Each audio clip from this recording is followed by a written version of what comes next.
జయశంకర్ భూపాలపల్లి కేంద్రంలోని millennium quarters వెనక వైపు ఉన్న సింగరేణి కొత్త నర్సరీ మైదానంలో పర్యావరణ పరిరక్షణలో భాగంగా సింగరేణి భూపాలపల్లి ఏరియా వారి ఆధ్వర్యంలో నిర్వహించిన వన మహోత్సవ కార్యక్రమానికి ముఖ్య అతిథులుగా భూపాలపల్లి ఎమ్మెల్యే గంగా సత్యనారాయణరావు మరియు Singareni C and MD Balaram పాల్గొన్నారు. ముందుగా ఎమ్మెల్యే గంగా సత్యనారాయణరావు మొక్క నాటి నీరు పోశారు.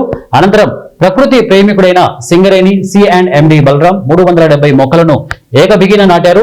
ఈ సందర్భంగా బలరాం ని ఎమ్మెల్యే అభినందించారు. పర్యావరణ పరిరక్షణకు ప్రతి ఒక్కరూ విధిగా మొక్కలు నాటాలని ఎమ్మెల్యే సూచించారు. ఇప్పటి వరకు 20,000కు పైగా మొక్కలు నాటిన తొలి సివిల్ సర్వీసెస్ ఆఫీసర్ గా సింగరేణి సిఎండి బలరాం రికార్డు సృష్టించారు.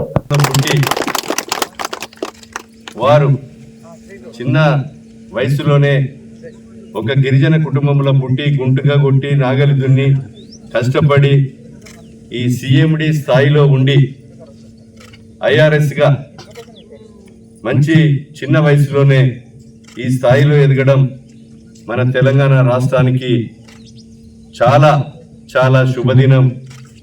వీరిని ఆదర్శంగా తీసుకొని వీరు జన్మదినం పురస్కరించుకొని 20,000 మొక్కలు నాటారు. దాని తర్వాత 23,000 మరి 70 మొక్కలు నాటడం, అదేవిధంగా చాలా రామగుండం కానీ వివిధ ప్రాంతాల్లో మొక్కలు నాటి మొత్తం కూడా వనం ఫారెస్ట్ లెక్క అయినటువంటి ప్రాంతాలు కూడా ఉన్నాయి. వారిని నేను ఈ యొక్క మరి ప్రభుత్వం తరఫున అదేవిధంగా ప్రజల తరఫున మనస్ఫూర్తిగా వారిని అభినందిస్తున్నాం, వారికి శుభాకాంక్షలు తెలియజేస్తున్నాం.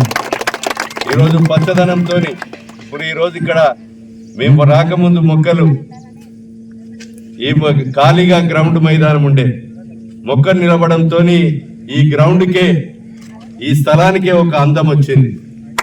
అలాంటి మరి వారిని తీసుకొని నేను డిఎఫ్ఓకు ఇప్పుడు కన్జర్వేటర్కు ఫారెస్ట్కు సంబంధించినటువంటి సబ్జెక్ట్ రిలేటెడ్ కనుక వారికి కూడా ఫోన్ చేశాం. మాకు ముందు చెప్తే మేము కూడా ముందుం సార్ అని వారు చెప్పడం జరిగింది. నేను కూడా వారిని ఆదర్శంగా తీసుకొని ఇప్పుడే జిఎం గారిని కోరా, మైదానం ఉన్నటువంటి ప్రాంతాల్లో నేను కూడా మా యొక్క దేవాలయం శివాలయం ఉంది, సాయిబాబా దేవాలయం ఉంది, భూపాలపల్లిలో అన్ని దేవాలయాల్లో